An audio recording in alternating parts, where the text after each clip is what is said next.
चाटेलू चम्मच से चटनी हो गोरी, हमके तनी सा चटा दो।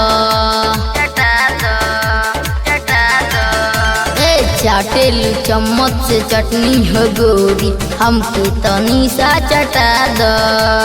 लब के सफर में साथे चलब हम, गरिया के टिकट कटा दो।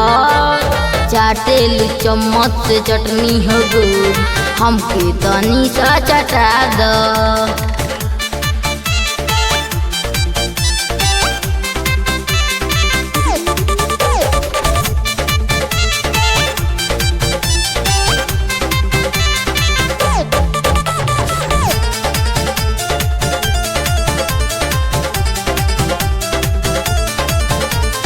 भर जाला पनिया मुहुआ में तहारा, देखेलू जब तू खटाई। मानव न साथे तारा हम रब, तारा के ले अब पटाई। भर जाला पनिया मुहुआ में तहारा, देखेलू जब तू खटाई। मानव न साथे तारा हम रहब, तारा के ले अब पटाई। दूर काहे हमसे भागेलू गोरी, प्यारे के बतिया जता दो। चाटेलू चम्मच से चटनी हो गोरी, हमके तनी सा चटा दो। चाटेलू चम्मच से चटनी हो गोरी, हमके तनी सा चटा दो।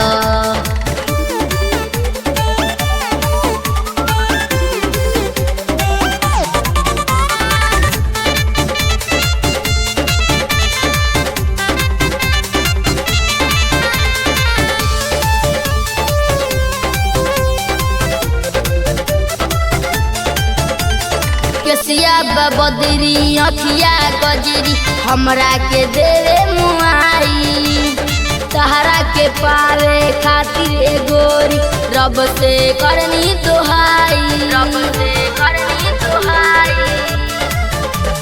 केसिया बदरी अखिया गजरी, हमरा के देवे मुआई।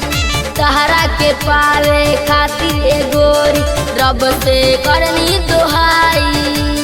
काहे न बतिया मानेलू हमरो, प्यारे के परमिट दिला दो। चाटेलू चम्मच से चटनी हो गोरी, हमके तनी सा चटा दो।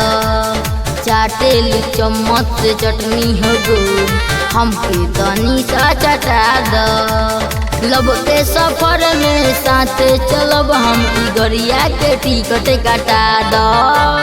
चाटेलू चम्मच से चटनी हो गोरी, हमके तनी सा चटा दो।